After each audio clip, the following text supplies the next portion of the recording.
The last message between them was still there, unread, unanswered, unfinished. Emily stared at her phone, the screen glowing softly in the dark room. It was almost midnight, the hour when thoughts grew louder and memories refused to stay quiet. She told herself she was over it. Over him, over the way loved ones felt like breathing and heartbreak felt like drowning. But the heart has its own memory. She had walked away 6 months ago. Not because she stopped loving Noah, but because loving him started to hurt more than being alone.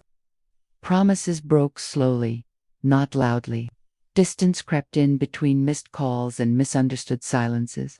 They both said things they did not mean. They both stayed quiet when they should have fought harder. And then it just ended. Life moved on. Or at least, it pretended to. Emily focused on work, friends, and routines that kept her busy enough to avoid the ache. She smiled when expected, laughed when required, and slept alone with a pillow pulled close to her chest. Every night, just before sleeping, she checked her phone one last time, not for messages, but for a courage she wasn't sure she had. Then, at 7 minutes past midnight, her phone buzzed. She froze. The name on the screen made her heart forget how to beat. Noah. Her breath caught as she stared at the message notification. She didn't open it, not immediately. Her fingers trembled, fear and hope fighting a war inside her. Finally, she tapped the screen. I know it's late. I know I probably shouldn't text, but I saw something today that reminded me of you, and I realized I never stopped missing us. Tears welled in her eyes. She had imagined this moment 100 times. What she would say, how strong she would be, how she would ignore him. The strength feels different when love is still alive. She typed, deleted, typed again. Why now? The reply came almost instantly.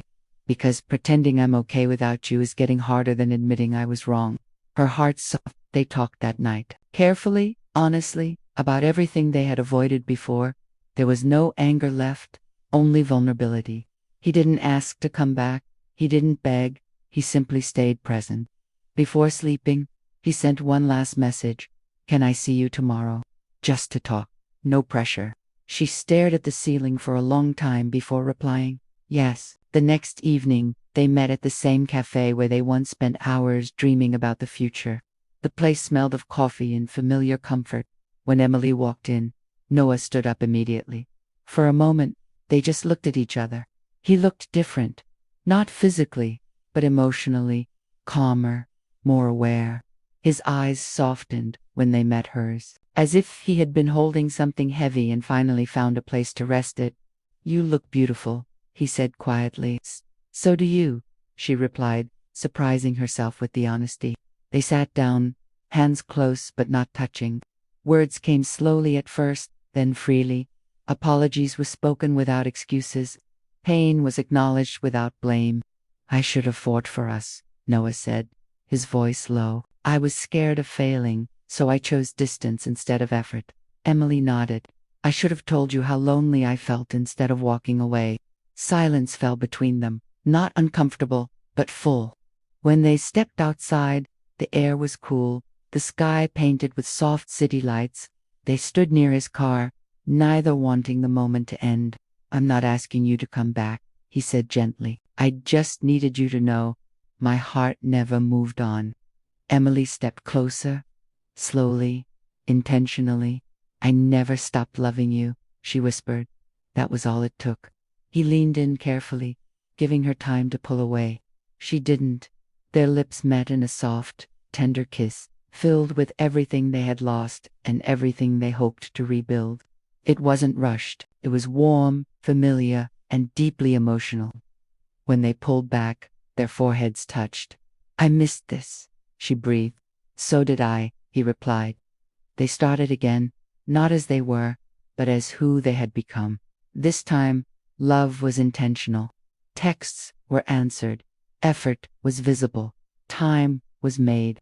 They learned how to fight without hurting, how to speak without fear. One night, lying together on the couch, Emily rested her head on his chest, listening to his heartbeat. His arm wrapped around her, his thumb tracing slow circles on her shoulder. Do you think love really gets second chances? She asked.